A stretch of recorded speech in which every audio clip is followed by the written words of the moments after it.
Lorrie is the author and illustrator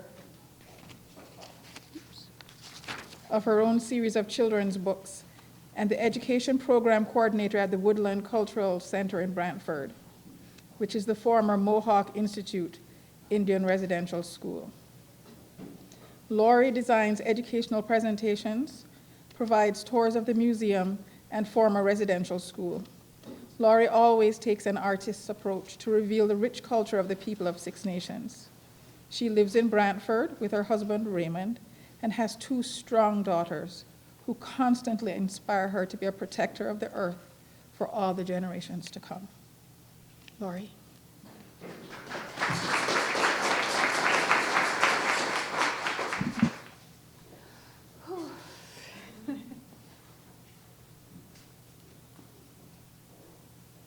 Strangers, stranger.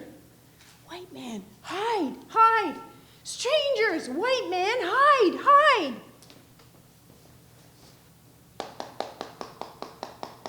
Shh,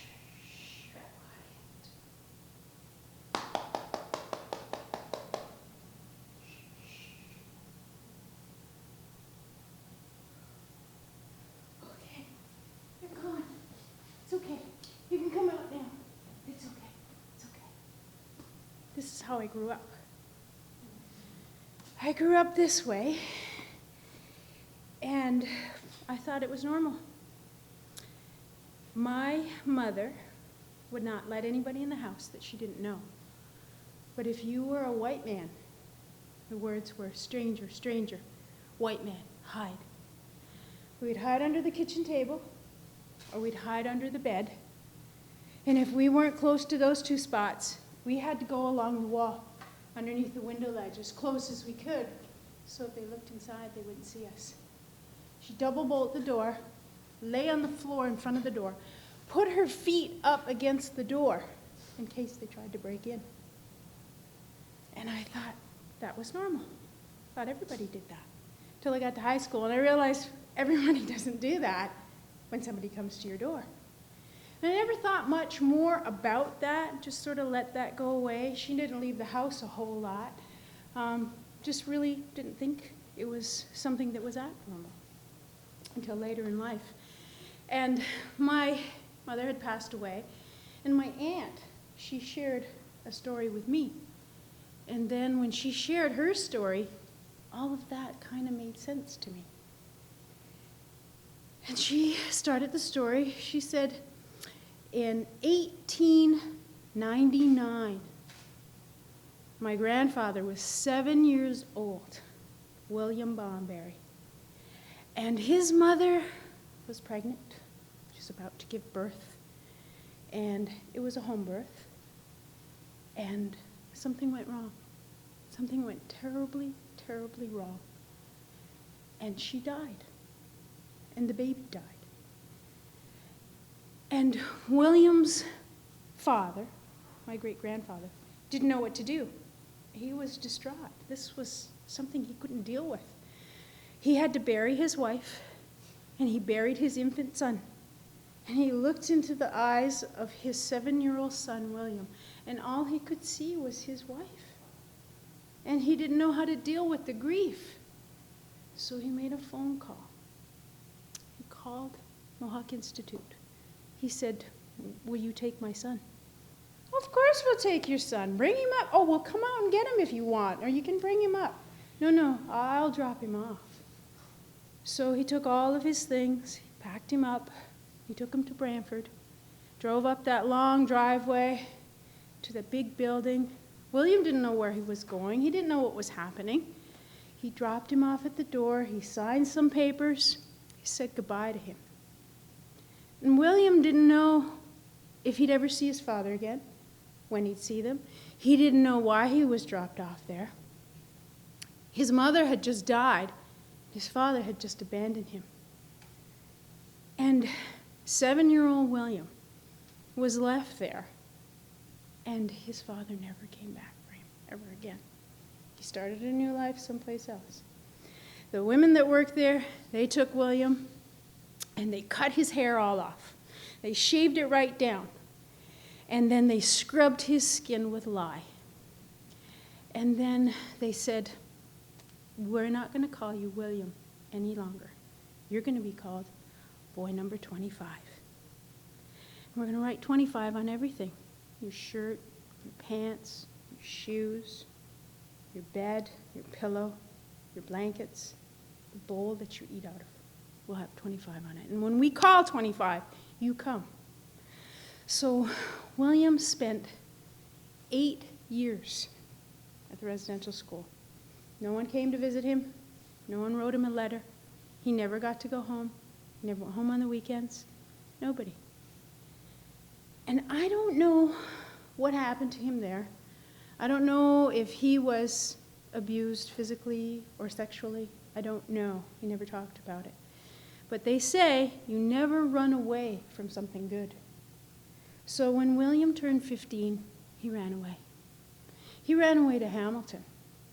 And William had learned to read and write, which was a good thing. He got a job. He got a job cleaning a law office. They hired him, they liked him, he was very bright, and he could read and write. So they started to teach him things, and he learned to write wills. And he learned until he got very good at it. When he was old enough, he thought, I'm going to go back to the reserve. I'm going to go back to my home. And he did. He bought a little house, and he opened up a business, and he wrote wills for people. And my aunt said she can remember people coming from all parts of the reserve to visit William because they trusted him to write their wills.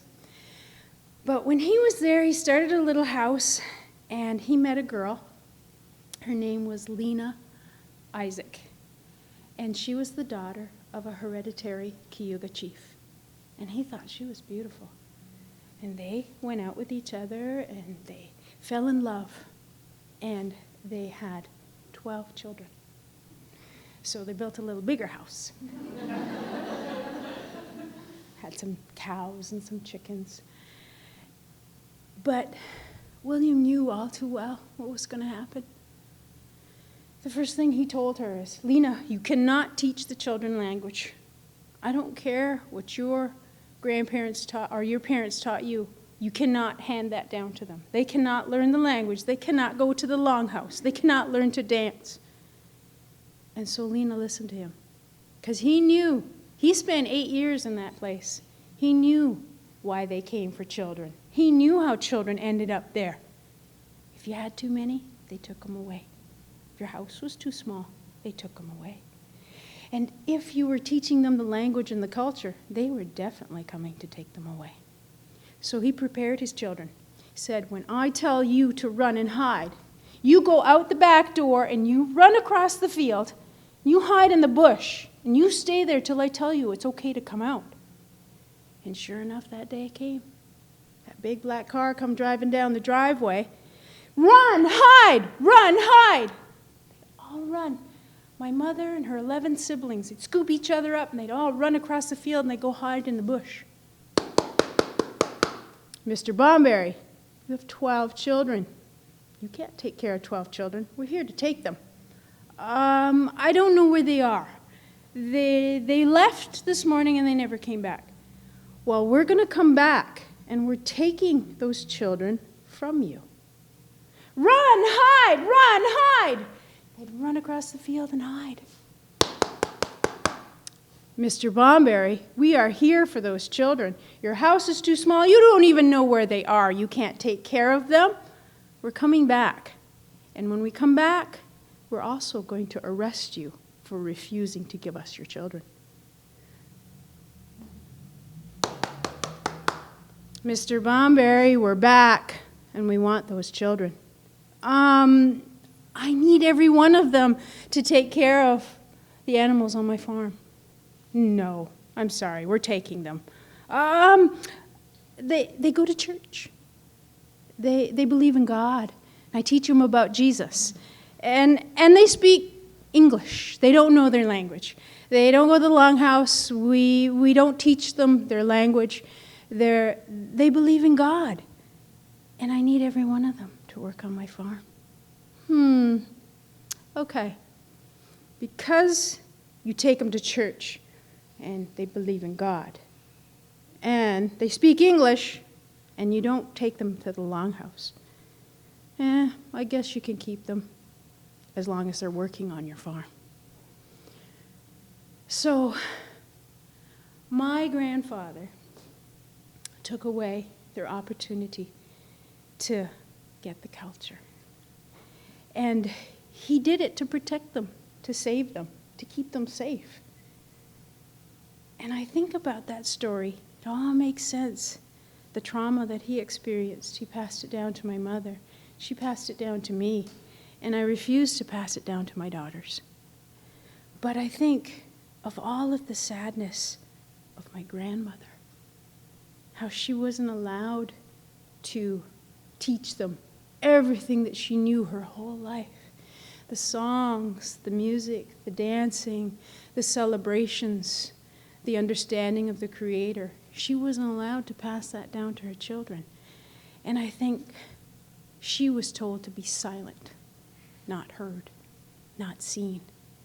My mother was told to be silent, not heard, not seen.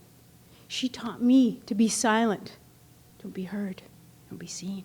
Stranger, stranger, hide, hide. And I spent my life doing that. So it took me a long time to realize that I didn't belong to that. And I think if we all treat ourselves as thinking of what is it trust, how do we trust again, is coming to the end of everything that you know, everything you've ever understood your whole life, and come to the very end of it and decide that you're going to step out into the unknown. Go from the known to the unknown. And when you step out into the unknown, I've been told 2 things are going to happen. 1, there's going to be something there to catch you and to hold you. Or you're going to learn to fly. I've chosen to fly. Thank you.